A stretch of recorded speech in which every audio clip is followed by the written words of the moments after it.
Assalamualaikum warahmatullahi wabarakatuh. Salam sejahtera bagi kita semua. Om Swastiastu, Namo Buddhaya, salam kebajikan. Bersama saya, Juna Singgis Channel, kita merdeka belajar tak bersekat ruang dan waktu. Untukmu, Indonesiaku. Jangan lupa like, subscribe, dan bunyikan lonceng. Kita jumpa di mata kuliah akuntansi keuangan menengah. Di pertemuan yang keempat, part 1, kita akan bahas mengenai metode pencatatan persediaan. Ini adalah referensinya saya gunakan, Jati Barituan, Pies, dan Sugiritan. Kita bahas apa itu persediaan. Persediaan adalah aktiva yang tersedia dijual dalam kegiatan usaha normal, atau dalam proses produksi, atau dalam perjalanan, atau dalam bentuk bahan, atau perlengkapan untuk digunakan dalam proses produksi. Ini adalah metode pencatatan persediaan. Yang pertama adalah metode fisik atau periodik, yang kedua adalah metode buku atau perpetual. Bedanya, kalau metode fisik seolah-olah dalam pencatatannya adalah persediaan itu tetap, yaitu yang ada di persediaan awal. Jadi apabila terjadi kenaikan atau penambahan persediaan, maka di sini jurnalnya tidak usah mendebit atau mengkredit persediaan. Nanti di akhir tahun akan ada adjustment.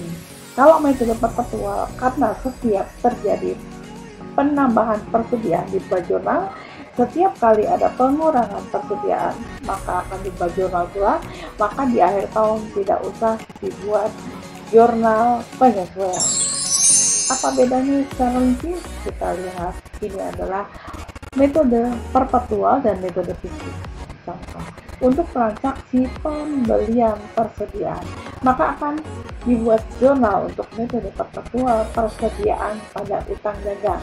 Tapi kalau metode fisik di sini bukan persediaan yang kita debitkan, tapi pembelian yang kita debitkan. Debitnya adalah utang dagang apabila kita belinya secara kredit, tapi kita kreditkan kas apabila kita membeli secara tunai. Untuk transaksi penjualan persediaan pada metode perpetual, kita debit piutang dagang atau kas pada penjualan. Sama untuk metode fisik. Bedanya, kalau metode perpetual di sini ada langsung disesuaikan harga pokok penjualan pada persediaan.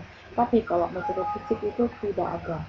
Nah, untuk di akhir tahun ada transaksi penyesuaian di akhir tahun, namanya adjustment. Nah, di sini pada metode perpetual tidak ada AJP karena sudah disesuaikan pada setiap saat terjadi pengeluaran persediaan atau pengurangan persediaan, dan masuk persediaan di sini juga langsung dibuat jurnal. Nah, untuk metode fisik di akhir tahun ada jurnal. Untuk metode intisar rujulaba adalah intisar rujulaba pada persediaan awal dan persediaan akhir pada intisar rujulaba. Sebagai patokan, persediaan awal bersifat menambah harga pokok, maka kita taruh di sebelah kredit. Nah, persediaan akhir ini bersifat mengurangi harga pokok, jadi kita taruh di sebelah debit. Nah, lawannya adalah, kalau kita pakai intisar rujulaba, berarti lawannya adalah intisar rujulaba. Selanjutnya, apabila kita menggunakan metode harga pokok penjualan, maka di sini yang bersifat menambah HPP adalah persediaan awal, pembelian, dan biaya angkut pembelian. Nah, debitkan di sini harga pokok penjualan sebagai penyeimbangannya di sebelah debit. Nah, untuk persediaan akhir karena bersifat mengurangi beserta potongan pembelian, kita taruh di sebelah debit. Nah, kreditkan penyeimbangannya adalah HPP. Oke, atau untuk yang pembelian, biaya angkut, dan potongan pembelian dijadikan satu menjadi pembelian bersih di sini. Maka di sini pembelian bersih bersifat menambah HPP, jadi taruh di sini di sebelah kredit, ya. Persediaan awal juga sama, menambah HPP. Nah, debitnya adalah harga pokok penjualan. Nah, untuk persediaan akhir ini tidak ada lagi potongan pembelian karena sudah menyatu di pembelian bersih, ya. Kreditnya adalah HPP. Oke, kita langsung ke pokok permasalahan. Contohnya, ya, terjadi pembelian persediaan. Untuk metode perpetual kita debitkan persediaan pada utang dagang apabila kredit, kas apabila tunai. Nah, untuk metode fisik di sini kita debitkan pembelian, bukan persediaan tapi pembelian. Ya, karena persediaan ini dianggap kalau metode fisik adalah tetap. Oke, kreditkan utang dagang atau kas. Pada penjualan persediaan Rp200, misalkan di sini yang di atas sama piutang dagang pada kas, piutang dagang apabila kredit penjualannya, atau kas apabila tunai. Nah, kreditnya adalah penjualan, sama dengan metode fisik, cuma bedanya untuk metode fisik di sini tidak ada penyeimbangan harga pokok penjualan pada persediaan.